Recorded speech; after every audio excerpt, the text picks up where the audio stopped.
Bom dia, quinta-feira, 29 de maio. Hoje é um dia sem aspectos perfeitos, mas isso não significa que o céu está parado, porque a Lua em Câncer está se aproximando já da quadratura Vênus. Ao longo de todo o dia a gente vai percebendo o aumento dessa influência. Então, lá para o final da tarde e à noite já vai estar bem visível.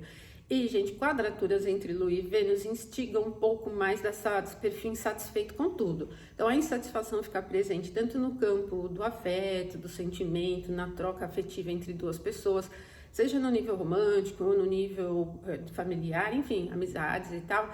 É ruim, porque temos dificuldade em expressar o afeto de uma forma leve. Geralmente, é uma configuração que instiga essa coisa de ficar insatisfeito, tá?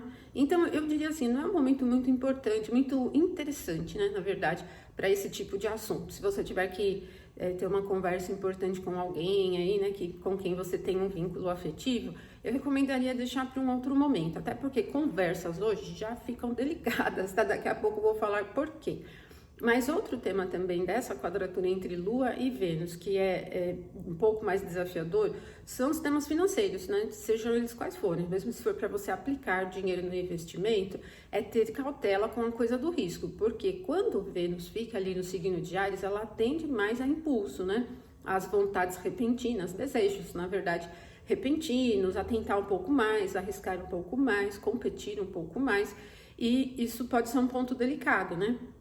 Para as finanças de uma maneira geral, para aquisição também, tá, gente? Então, o que envolver o dinheiro? Se você estiver pensando em adquirir alguma coisa, tem que ter cautela aí durante esse momento. Até porque os desejos ficam muito aflorados, né, numa qualidade mais yang ali do signo de Áries, e às vezes é difícil não ceder, né, a algum desejo. Então, hoje você vai precisar ter cautela aí durante esse período. Agora, essa insatisfação no clima geral, ela fica um pouco presente. Não é um perfil de mau humor, porque não é um tema de Vênus, mas é sempre dar aquela sensação de precisar de algo mais, sabe? Querer algo mais para se sentir satisfeito. O que pode deixar o dia assim um pouquinho competitivo, né? Um pouco com essa pegada. Bom, mas o que nós vamos ter um pouquinho antes desse aspecto entre Lua e Vênus é o Mercúrio chegando à conjunção com o Sol. O momento exato é a 1h12 na madrugada do dia 30, sexta-feira. E antes disso, assim, algumas horas antes, ele começa a se aproximar. Então, nessa quinta, o que a gente tem de percepção é um pouco mais ainda do perfil da combustão, principalmente durante a manhã, tarde.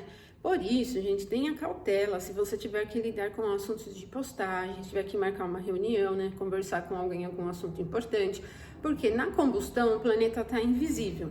E estando invisível, os temas dele ficam muito prejudicados, né? Agora, é uma conjunção que ocorre no signo de Gêmeos, onde o Mercúrio tem poder. O momento exato da conjunção entre Mercúrio e Sol, 1h12 da madrugada da sexta, ele sim beneficia um pouco mais Mercúrio, dá um pouquinho de domínio, mas é um domínio bem temporário, né? Ele dá um domínio para as características de Mercúrio. Mas na quinta, assim, o que a gente vai perceber mais durante esse período útil do dia é exatamente esse fator da combustão. Conversas importantes, se você for fechar um negócio, por exemplo, com alguém, um negócio comercial e tiver um contrato, olha todas as cláusulas do contrato. Se você tiver que definir algum assunto importante de projetos, de assuntos importantes, olhe todos os detalhes, tá? Fique atento às aquisições que você for fazendo, se em campo comercial. Hoje pode ser um dia também um pouco delicado e instável com a questão de sinais, né? De maneira geral, esse trâmite moderno, né, da comunicação, dos sinais pode ser um pouco mais desafiador durante esse momento. E assim, o Mercúrio ele não é um planeta de uma carga maléfica, e nem Vênus, né? Então assim, a tomada do dia, ela não é pessimista, ela não é uma coisa rançosa, assim, super chata. Mas esses movimentos, a quadratura de Lua com Vênus e o Mercúrio chegando ao mesmo grau que o Sol, eles envolvem as coisas bem do dia a dia. Por isso que esse ir, né, das horas com a realização das atividades cotidianas fica um pouquinho mais prejudicado. Mas é o que dá para fazer. Agora, gente, depois das 5h45, quando a Lua passar pela quadratura com Vênus, ela vai ficar fora de curso. Então, quando a gente acordar amanhã, a Lua tá fora de curso. Ela só vai ingressar em Leão no final da tarde. Então, amanhã vai ser um dia um pouco chato para início de atividades, tá bom? Mas eu volto amanhã, a gente conversa um pouquinho mais. Aproveitei a quinta como der, então até amanhã.